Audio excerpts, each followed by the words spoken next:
রামনারায়ণ রাম।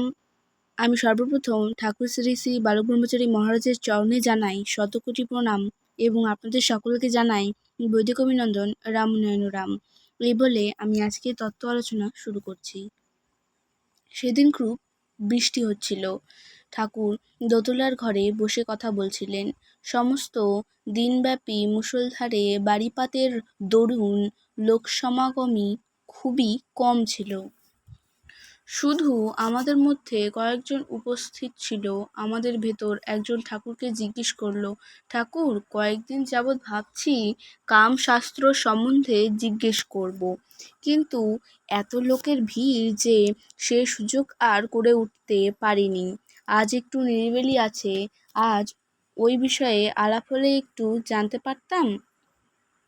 ঠাকুর বললেন, দেখো, আমার বলতে কোনো আপত্তি নেই, দ্বিধাও নেই। আমি সহজভাবে সহজ করে সব তোদের বুঝিয়ে দিতে পারি।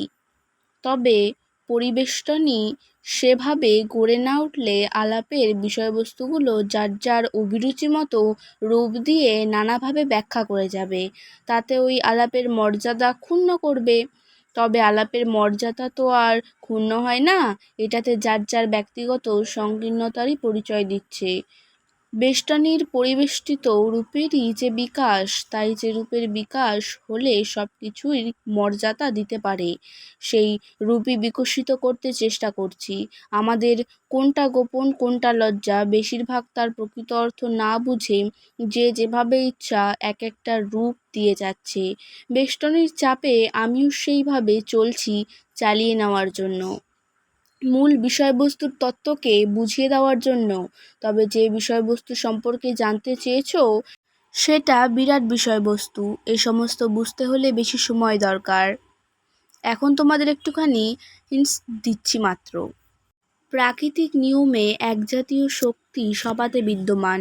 অবস্থাভেদে যার যার শক্তির প্রকাশে তারতম্যের ভাব দৃষ্টি গোচর হলেও নিয়মের বশীভূতেই সব চলছে সুগমতাকে বজায় রেখে। কি পুরুষ কি প্রকৃতি সৃষ্টিকে এই দুই নামে বিভক্ত করা হয়েছে বুঝবার জন্য। উভয়েতেই উভয় শক্তি বিদ্যমান। একই শক্তি যে আবার উভয়ের সম্মেলনে সৃষ্টিরই আর একটি রূপ দিয়ে যাচ্ছে, যেমন নিজেকে নিজে রূপ দিয়েছে সৃষ্টির ভেতর দিয়ে। এই বিরাট সৃষ্টিতে যে আমরা জীবজগৎ ইত্যাদি রয়েছি, স্ত্রী পুরুষ নামভেদে এক শক্তি হতেই যখন আগমন, আবার এক শক্তিতেই যখন স্থিত, কেবল প্রয়োজনে যার যার চিন্তাধারার পরিচয় দিয়ে আসছি, প্রকারান্তরে এক শক্তিরই যে বিকাশ করে যাচ্ছি। আবার বুঝে অবুঝে লড়াই করছে তারতম্য লক্ষ্য হওয়াতে এরও প্রয়োজন রয়েছে। স্বরূপকে জানবার জন্য মন তখনই চিন্তাতে ব্যয় হয়ে যাচ্ছে। এইভাবেই মস্তিষ্কের সঞ্চালনে মনের গতিবিধি হতে থাকে। এই সূক্ষ্ম কারুকার্যতেই মন আশ্রয় নিয়ে আছে, আবার প্রতিটি সূক্ষ্মেই মন রয়েছে। আবার সঞ্চালনেই মনের উদ্ভব হচ্ছে, আবার মনের সঞ্চালনেই সব কিছু হচ্ছে। এইভাবেই চলছে সব। এই প্রাকৃতিক নিয়মে এইভাবেই চলছে সব। প্রত্যেকে প্রত্যেকের দ্বারা চালিত, রহস্য তাতেই বিরাজিত। বুঝবার জন্য সেখানে স্থিত। তাই দ্বন্দ্ব ও লড়াই চলছে, কি ভেতরে কি বাইরে, সমাধানে না আসা পর্যন্ত। আবার সমাধান যে রয়েছে সর্বত্র। দ্বন্দ্ব ও সমস্যা সেভাবেই চলে আসছে, প্রয়োজন তার রয়েছে রূপকে বিকশিত করার জন্য। এখানে কামশাস্ত্র বিষয়ে অনেকে অনেক কিছু লিখেছেন, যিনি যতটুকু উপলব্ধি করেছেন সেই সম্পর্কে কিছু বলার নেই। বলা হচ্ছে, কাম বিষয় সম্পর্কে বলতে গিয়ে সাধারণত লিঙ্গের ক্ষুধা নিবৃত্তিকেই বুঝিয়ে গিয়েছেন অনেকে। কাম যখন ইচ্ছা, তাহা শুধু লিঙ্গ বিশেষে হবে কেন?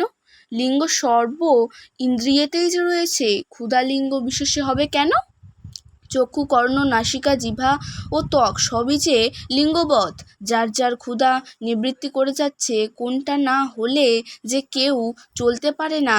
সুতরাং কামও সেই সর্বত্রই বিদ্যমান রয়েছে, আর যে যার চাহিদা মিটিয়ে যাচ্ছে, প্রাকৃতিক নিয়মানুযায়ী নাড়াচাড়া করছে সেই শক্তির দ্বারাই সেই শক্তিকে, ইচ্ছা শক্তি দ্বারাই ইচ্ছাকে নাড়ছে। ইচ্ছা কীভাবে কোন অবস্থায় নড়ছে, ইচ্ছা যে সর্ব অবস্থায় চলছে, কাম সেখানেই যে রয়েছে, উন্মাদ শুধু লিঙ্গতে হবে কেন, সবটাতেই যে রয়েছে, কম বেশির এখানে কিছু নেই, জায়গা বিশেষে শুধু দাম দিয়ে গেছে।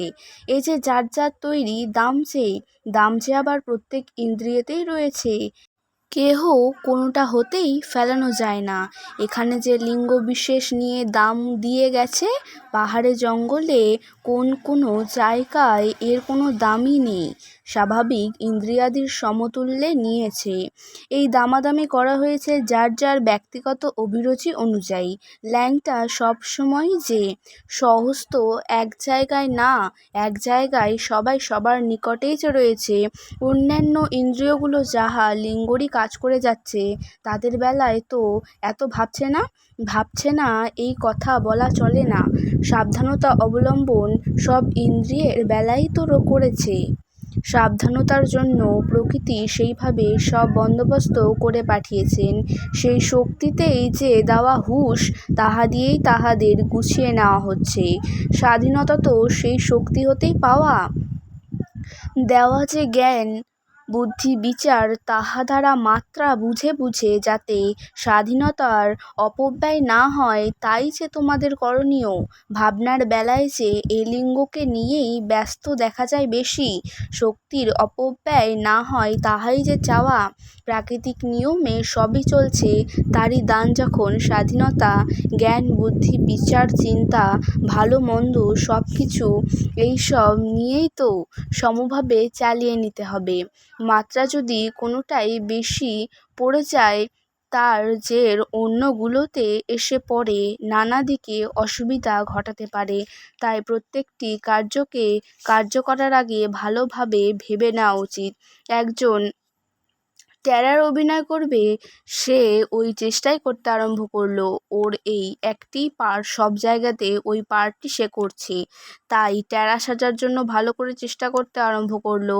এখন চক্ষু ব্যাকা করতে গিয়ে সঙ্গে সঙ্গে নাক মুখ ইন্দ্রিয়েও চোট পড়তে আরম্ভ করলো। তারপর স্বাভাবিক অবস্থায়ও ওই ইন্দ্রিয়গুলোতে একটা ডিফেক্ট বয়ে যেতে লাগলো। শুধু তাই নয়, গলার স্বর পর্যন্ত নষ্ট হয়ে যাওয়ার উপক্রম। চেষ্টাতে সবই হয়, এখন বিকৃতিতেই যাও আর সোজাতেই যাও। একাগ্রতার তো সাধনা হচ্ছে, চেষ্টাতেই সেই সাধনা হয়ে যাচ্ছে। সফল কম বেশি হবেই একাগ্রতার মাপকাঠিতে। আজকে তত্ত্ব আলোচনা আমি এখানে শেষ করছি। দেখা হচ্ছে পরের ভিডিওতে। ভালো থাকবেন, সুস্থ থাকবেন। রামনারায়ণ রাম। প্রতিদিন এরকম নতুন নতুন ভিডিও দেখতে হলে আমার চ্যানেলটিকে সাবস্ক্রাইব করবেন এবং পাশে থাকা বেল আইকনটি প্রেস করবেন। ভালো লাগলে লাইক কমেন্ট এবং শেয়ার করবেন। ধন্যবাদ।